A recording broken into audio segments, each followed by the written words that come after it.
ધાંધગરા સ્ટેટનો આ સત્ય ઘટનાનો પ્રસંગ છે. હજુ વધારે સમય નથી થયો, માત્ર 90 વર્ષ પહેલાની આ વાત છે કે જૂનાગઢથી લઈને પાવાગઢના નવાબોની વચ્ચે એમ કહેવાય કે હળવદના નવાબ સર અજીતસિંહનો ડંકો હતો.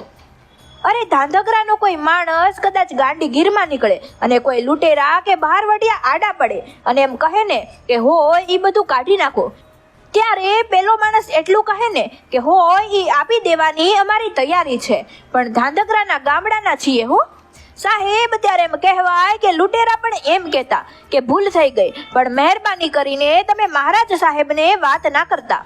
એટલે કહેવાનો અર્થ એ છે કે આવો જેનો ડંકો હતો એ મહારાજ હતા સર અજીતસિંહ.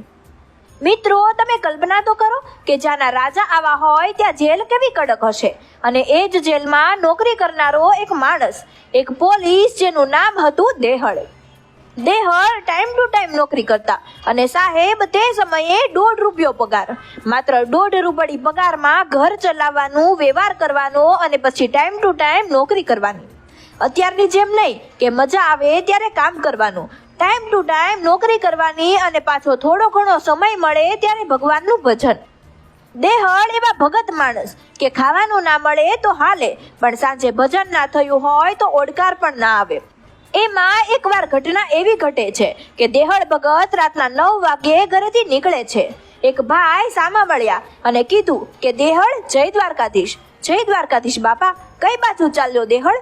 એટલે ભગત બોલ્યા કે મારે આજે રાતની નોકરી છે એટલે નોકરીએ જાઉં છું, આજે રાતનો મારો પહેરો છે. સારું સારું દેહળ, નોકરીએ જા. એટલે ભગતે પૂછ્યું કે બોલો ને, કામ શું હતું? ત્યારે એ માણસે કહ્યું કે કામ બીજું કંઈ નહોતું. ભગત બોલ્યા ના વાત તો કરો, શું કામ હતું? એટલે કહ્યું કે દેહળ તમને દિવસે કહેતા હું ભૂલી ગયો, પણ અત્યારે યાદ આવ્યું કે આજે કુંભારવાડાના નાકે ભજન છે એટલે વાયક દેવા આવ્યો હતો.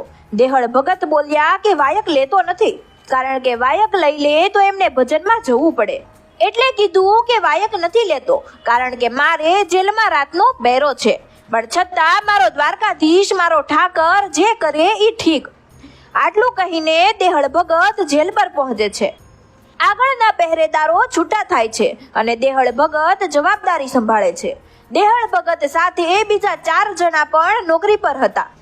એમ કહેવાય કે 10 વાગ્યા ત્યાં તો દેહળ ભગતના ચહેરાના ભાવ ફરી ગયા, કારણ કે એમને ભજનમાં જવું હતું. તેઓ નોકરીથી બંધાયેલા હતા, પરંતુ તેના સાથી મિત્રોને ખબર પડી કે દેહળ મનમાં મૂંઝાય છે, એટલે પૂછ્યું કે દેહળ આજે ક્યાંય ભજન છે? એટલે દેહળ ભગત બોલ્યા કે તમને કેમ ખબર પડી? ત્યારે સાથી પહેરેદાર બોલ્યા કે તને શાંતિ નથી ને, એટલે તું ઘડીક આ બાજુ બેસે, વળી પાછો સામે જાય.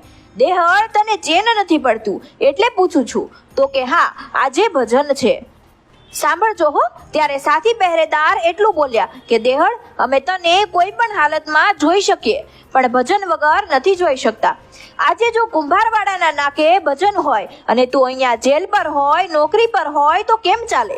એક કામ કર દેહળ, બેરેકની ચાવીઓ અમને આપી દે, અમે ધ્યાન રાખશું, અને તું દિવાલ કૂદીને જતો રહેજે.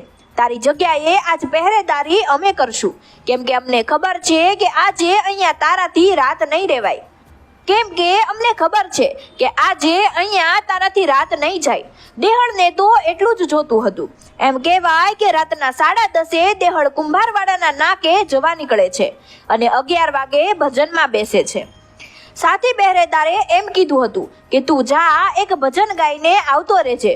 પણ હવે દેહળ ભગતના હાથમાં રામસાગર આવી ગયું અને બાપુ ભજનની હેલી લાગી ગઈ હો. પરમાત્મા હારે તાર લાગ્યો. રાતના 11, 12 અને 1નો ડંકો વાગ્યો હો. એમ કહેવાય કે નરસિંહ મહેતાના હાથમાં કડતાલું આવી જાય અને તેમને પિતાનું શ્રાદ્ધ યાદ રહે તો દેહળ ભગતને જેલ યાદ રહે. એ તો પરમાત્માના રંગમાં રંગાઈ ગયા. હવે શું થાય છે સાંભળજો હો. રાતનો 1:30 વાગી ગયો છે અને ધાંધગરા સ્ટેટના મહારાજ અજીતસિંહ પોતે જેલમાં ચેકિંગ કરવા આવે છે. 21 ઘોડે સવાર સાથે રાજા અજીતસિંહ ચેકિંગ કરવા આવે છે. જેલના ગેટની બહાર ઊભા એમ કહેવાય કે સર અજીતસિંહ સાદ પાડે છે. દેહળ, એ દેહળ સાહેબ. ત્યારે જેલમાંથી દેવળનો જ અવાજ આવ્યો. જી સરકાર. સર અજીતસિંહ બોલ્યા, બહાર આવો અને તમારી હાજરીની બુક લેતા આવજો. જી નામદાર. એટલું બોલીને એક હાથમાં ફાનસ અને એક હાથમાં હાજરીની બુક લઈને દેહળ દરબાર પાસે આવ્યા. દરબારને સલામ કરીને હાજરીની બુક આપી. એમ કહેવાય કે ઘોડા ઉપર બેઠા બેઠા સર અજીતસિંહે હાજરી બુક જોઈ. બુક પાછી આપીને કીધું, જાવ દેહળ. દેહળ ભગત પાછા જાય છે. જેલનો દરવાજો બંધ થયો ત્યારે જે માણસ મહારાજના કાન ભર્યા હતા કે દેહળ જેલમાં હાજર નથી અને ભજન કરી રહ્યો છે એ વ્યક્તિને સર અજીતસિંહે આંખનો ઈશારો કર્યો કે જો દેહળ અહીંયા જ હાજર છે. દરબાર સામે જોઈને એ માણસ પળ માટે નીચે જોઈ ગયો, પણ એમ કહેવાય કે તેને હજુ વિશ્વાસ નહોતો આવતો. એટલે એ માણસે 2 ઘોડેસવારને કુંભારવાડાના નાકે મોકલ્યા.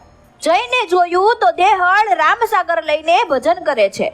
ઘોડા પાછા આવ્યા ત્યારે પેલા કાન ભર્યા હતા એ માણસે એટલું કીધું કે મહારાજ અહીંયા આવો. ત્યાં તો દેહળના ભજનનો અવાજ સંભળાવા લાગ્યો. અવાજ દેહળનો હતો. મહારાજ ફરી જેલમાં આવ્યા. ફરી જેલમાં આવીને ફરીવાર એમ કહેવાય કે સર અજીતસિંહ બોલ્યા દેહળ. ત્યાં તો દેહળનો અવાજ જેલમાંથી આવ્યો, જી નામદાર. એટલે બાપુ બોલ્યા ખૈરિયત બેટા. અને ત્યાં તો અંદરથી અવાજ આવ્યો કે દરબાર આપ જેવી સરકાર હોય ત્યાં બધું ખૈરિયત જ હોય ને. પણ આ જવાબ પરમાત્મા દેતા હતા કે તારી જેવો રાજા હોય પછી અમારે શું ચિંતા હોય. એટલે મહારાજે ઘોડેસવારને કીધું કે જો સાંભળ, દેહળ જ બોલે છે. ત્યારે પેલા માણસે એટલું કીધું કે બાપુ જેલમાં પાછા જોવા આવો છો તો કુંભારવાડો ક્યાં દૂર છે, તમારી નજરે જ જોઈ લ્યો ને. ત્યારે એમ કહેવાય કે સર અજીતસિંહ એટલું બોલ્યા હતા કે મારે મારી જેલમાં ચેકિંગ કરવાના હોય, મારે કોઈના પાત્ર ખોલવા ના જવાનું હોય, મારો દેહળ મારી જેલમાં હાજર છે. એમ કહેવાય કે દરબાર પોતાના મહેલમાં ગયા અને આ બાજુ દેહળ હાફળો ફાફળો થઈને જેલમાં આવે છે કે એક ભજન ગાઈને આવવાનું હતું અને 2 વાગી ગયા. જેલ કૂદીને દેહળ અંદર આવે છે અને સાથી મિત્રોને હાથ જોડીને કહે છે કે ભૂલ થઈ ગઈ મારા હાથમાં રામસાગર આવી ગયું એટલે સમયની ખબર ના પડી. ત્યારે ચારેય મિત્રો બોલ્યા કે દેહળ ગાંડો નથી થઈ ગયો ને તું. દેહળ કહે છે કેમ આવું બોલો છો? અરે તું તો 12 વાગ્યાનો આવી ગયો, 1:30 વાગે દરબાર આવ્યા. દરબારે તને બહાર બોલાવ્યો, તારી હાજરીની બુક જોઈ પાછો તને અંદર મોકલી દીધો. દેહળને તો હૈયું ફડફડ થવા લાગ્યું અને કીધું કે મજાક શું કામ કરો છો? આવું બન્યું નથી ને કે મહારાજ આવ્યા હતા ચેકિંગ કરવા? અમે મજાક નથી કરતા. અરે દેહળ તારા સોગંદ, અમે મજાક નથી કરતા. એટલે દેહળ કહે છે કે હવે મને એ કહો કે મહારાજ ક્યાં ઊભા હતા? જેલનો દરવાજો ખોલ્યો અને ઘોડાના પગલા બતાવ્યા કે અહીં મહારાજનો ઘોડો ઊભો હતો, એના પર મહારાજ હતા. એમ તો હું ક્યાં ઊભો હતો? અરે દેહળ આ તારા પગલા જો ને, તું અહીંયા ઊભો હતો. અહીંયા ઊભો હતો એમ સાંભળતા જ દેહળ ગોઠણ પર થઈ ગયા અને પગલાની માટી લઈને પોતાના મસ્તક પર ચડાવવા લાગ્યા. ત્યારે ચારેય મિત્રો બોલ્યા કે એ દેહળ આ શું કરે છે? એટલે દેહળ ભગતે કીધું કે ખોટું બોલું ને તો મારા ઠાકોરના સોગંદ છે, હું ભજનમાંથી હજુ અત્યારે આવું છું. આ મારા પગલા નથી, આ તો મારા ઠાકરના, મારા દ્વારકાધીશના પગલા છે. ત્યારે એમ કહેવાય કે સાથી પહેરેદારો એટલું બોલ્યા કે દેહળ અમે ભલે ભજન નથી કર્યું પણ ભજન કરવા વાળાની ભેગા બેઠા ને એટલે 1.5 કલાક સુધી ભગવાન અમારી સાથે બેઠા. રાત પૂરી થઈ અને વહેલી સવાર થઈ એટલે દોટ મૂકીને દેહળ રાજભવનમાં જાય છે અને કહે છે મારે મહારાજને મળવું છે. ચોકીદારો ના પાડે છે કે અત્યારમાં ના મળાય, પણ દેહળ વિનંતી કરે છે કે મારે અત્યારે જ મળવું પડે એમ છે. દેહળનો અવાજ સાંભળીને ધાંધગરા નરેશ રાજભવનમાંથી બહાર આવે છે. દરબાર બોલે છે દેહળ નામદાર પ્રણામ. પ્રણામ દેહળ, કેમ અત્યારે આવ્યો? ત્યારે દેહળ એટલું કહે છે કે દરબાર મને માફ કરજો. કેમ દેહળ? ત્યારે દેહળ ભગત બોલે છે કે બાપુ તમારી પાસે લોકો નોકરી લેવા આવે છે પણ આજે હું તમને નોકરી પાછી દેવા આવ્યો છું. અને ત્યારે સર અજીતસિંહ દેહળને બથ ભરીને બોલે છે કે દેહળ મારી કઈ ભૂલ છે કે તું આ નોકરી મૂકે છે?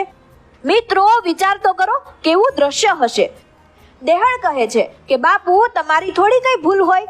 ત્યારે સર અજીતસિંહ બોલે છે કે કોઈ મારા કાન ભરે અને મારે ચેકિંગ કરવા આવવું પડે એ જ તકલીફ છે ને તને? હા બાપુ એ જ તકલીફ છે.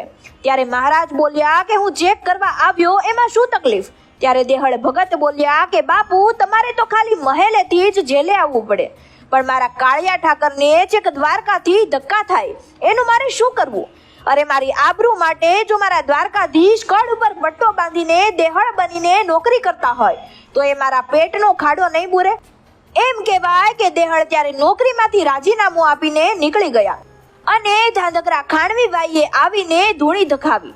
આજની તારીખમાં પણ એમ કહેવાય કે ત્યાં દેહળ ભગતનો આશ્રમ છે અને ત્યાં બાપ અને દીકરા બંનેની સમાધિ છે.